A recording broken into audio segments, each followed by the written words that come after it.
তোমাদের এই বছর গুচ্ছ ভর্তি পরীক্ষা বাদে সকল বিশ্ববিদ্যালয় ভর্তি পরীক্ষায় কিন্তু জানুয়ারির মধ্যে অনুষ্ঠিত হয়ে যাবে। আমি যদি ঢাকা বিশ্ববিদ্যালয়ের কথা ধরি, ঢাকা বিশ্ববিদ্যালয়ের জন্য তোমাদের হাতে আর টাইম আছে মাত্র 1 মাস 25 দিনের মতো। এই 1 মাস 25 দিনের মধ্যে তুমি কি মানে তোমার সিলেবাসই কভার করবা কখন, তুমি তোমার যেগুলো পড়েছো এগুলো রিভাইজ দিবা কখন, বা তুমি এক্সাম দিয়ে নিজেকে যাচাই করবা কখন? এই 1 মাসের মধ্যে তুমি কখন কি করবা?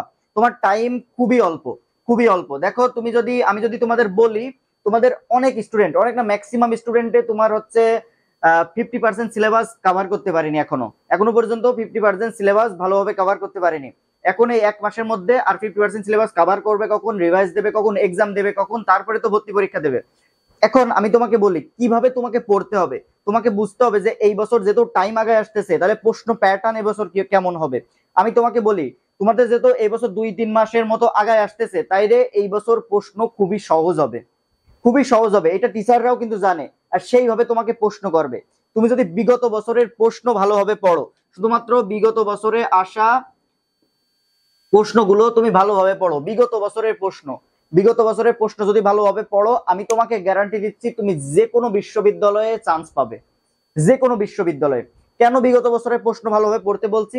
কারণ দেখো তোমার হাতে কিন্তু এত মোটা মোটা বই আছে, এই বইগুলো কিন্তু পড়ার সময় তোমার এখন নেই, পড়ার সময় কিন্তু নেই এখন। জাস্ট তোমার মানে এই টাইমে এসে কিন্তু অনেক মানে এর আগের বার যারা ভর্তি পরীক্ষা দিয়েছে এই টাইমে এসে তারা রিভাইজ দেওয়া শুরু করেছে, এক্সাম দেওয়া শুরু করেছে, কিন্তু তোমার 50% সিলেবাস এখনো মানে শেষই হয়নি। তার মানে এখন তোমাকে বিগত বছরের প্রশ্নগুলো ভালোভাবে পড়তে হবে। ঢাকা বিশ্ববিদ্যালয়ের জন্য এর আগে কয়েকটা সিলেক্টেড টপিক দিয়েছি, এই সিলেক্টেড টপিকের বাইরে একটা প্রশ্ন তোমার পড়া লাগবে না। এর আগের ভিডিওতে আমি দিয়েছি, তোমরা দেখবা কয়েকটা সিলেক্টেড টপিক, কয়েকটা টপিক দিয়েছি, এই টপিকের বাইরে একটা প্রশ্ন পড়া লাগবে না। এই টপিকগুলোই শুধুমাত্র বিগত বছরের প্রশ্ন যদি ভালোভাবে তুমি প্র্যাকটিস করো, এখান থেকেই তুমি কমন পাবা। এছাড়াও তোমার যখন তুমি দেখবা যে বিভিন্ন বিশ্ববিদ্যালয়ে তুমি ভর্তি পরীক্ষা তোমার অনুষ্ঠিত হচ্ছে, সেই মানে বিশ্ববিদ্যালয়ের প্রশ্ন প্যাটার্নটা একটু দেখবা এবং সেই প্রশ্ন প্যাটার্ন অনুযায়ী বিগত বছরের প্রশ্নগুলো তুমি প্র্যাকটিস করবা। আমি যদি বাংলার কথা বলি, বাংলা এসএসসি বোর্ড বইটা খুব ভালোভাবে পড়তে হবে। এই 1-1.5 মাস তোমার যে টাইম আছে খুব ভালোভাবে পড়তে হবে। তোমরা অনেকে হয়তো ভাবছো যে জানুয়ারি মাসটা মনে হয় টাইম পাবো, না তুমি জানুয়ারি পাবা না টাইম, কারণ জানুয়ারি মাসটা তোমাকে পুরো ভর্তি পরীক্ষার জন্য দৌড়াদৌড়ি করতে হবে। জানুয়ারি মাসটা তোমাকে পুরো ভর্তি পরীক্ষা দিতে হবে, এখানে তোমার পড়ার কোনো সময় নেই। পড়ার সময় কয় মাস? এই ঢাকা বিশ্ববিদ্যালয়ের জন্য 1 মাস 25 দিন, আর যে বিশ্ববিদ্যালয়গুলো বাকি আছে এগুলোর জন্য প্রায় 2 মাস 10-15 দিন এমন টাইম পাবা তুমি। এর মধ্যে বাংলার জন্য বলি, বাংলা এইচএসসি বোর্ড বইটা ভালোভাবে পড়তে হবে। এর পাশাপাশি বাংলা যে ব্যাকরণিক যে অংশগুলো আছে, বিভিন্ন বিশ্ববিদ্যালয় আসে, ঢাকা বিশ্ববিদ্যালয় ধরো তোমার পদ পরিবর্তন থেকে প্রতি বছর প্রশ্ন আসে, অভিধান ক্রম থেকে প্রতি বছর প্রশ্ন আসে, তারপরে তোমার ধ্বনি বর্ণ এগুলো থেকে প্রতি বছর প্রশ্ন আসে, সমাস থেকে প্রতি বছর প্রশ্ন আসে, বানান থেকে প্রতি বছর প্রশ্ন আসে, উচ্চারণ থেকে প্রতি বছর প্রশ্ন আসে। তাহলে এই যে এই টপিকগুলো পড়বা যখন, তখন বিগত বছরে তোমার বইয়ে বা শিটে যতগুলো বিগত বছরের প্রশ্ন আসে এগুলো সলভ করবা।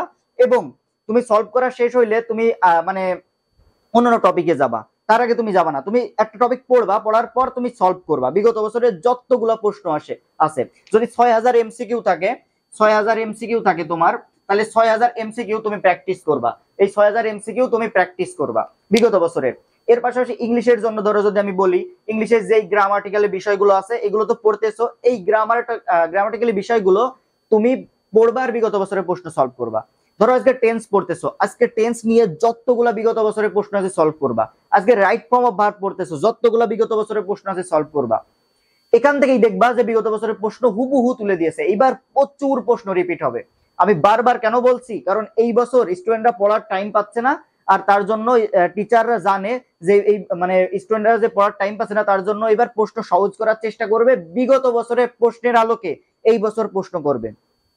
এর পাশাপাশি আমি যদি সাধারণ জ্ঞানের কথা বলি, সাধারণ জ্ঞানের একটা টপিক পড়বা, বিগত বছরের প্রশ্ন সলভ করবা। ধরো আজকে প্রথম বিশ্বযুদ্ধ নিয়ে পড়বা, তুমি প্রথম বিশ্বযুদ্ধ নিয়ে যতগুলো বিগত বছরের প্রশ্ন আছে সব সলভ করবা। প্রথম বিশ্বযুদ্ধ, দ্বিতীয় বিশ্বযুদ্ধ, মানে সাধারণ জ্ঞানের বিগত বছরের প্রশ্ন পড়লেই আনাপ। এর পাশাপাশি কিছু সাম্প্রতিক প্রশ্ন পড়তে হয়, এর জন্য তুমি কারেন্ট অ্যাফেয়ার্স বা তুমি জুবাইর যে ক্যাপসুল গুলো আছে সিরিজের এগুলো পড়তে পারো। সাম্প্রতিক তো আসবেই, 10-12টা সাম্প্রতিক প্রশ্ন সাধারণ জ্ঞানে থাকবে, এর পাশাপাশি তুমি সাম্প্রতিক পড়বা।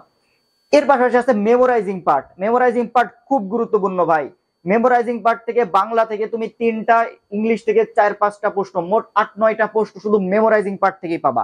মেমোরাইজিং পার্টের জন্য বাজারে খুব ভালো একটা বই পাওয়া যায়, এটিএম বা টেক্কা এই ধরনের কিছু বই পাওয়া যায়, এখান থেকে পড়তে পারো, বা তুমি যেখান থেকে পড়ছো পড়তে পারো।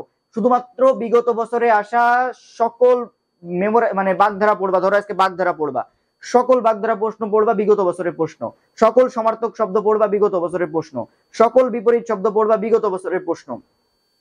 এই যে মেমোরাইজিং পার্টের জন্য 4টা টপিক পড়বা বাংলার জন্য, এটা হচ্ছে বাগধারা, এক কথায় প্রকাশ, সমার্থক শব্দ, বিপরীত শব্দ, আর একটা জিনিস পড়বা পারিভাষিক শব্দ।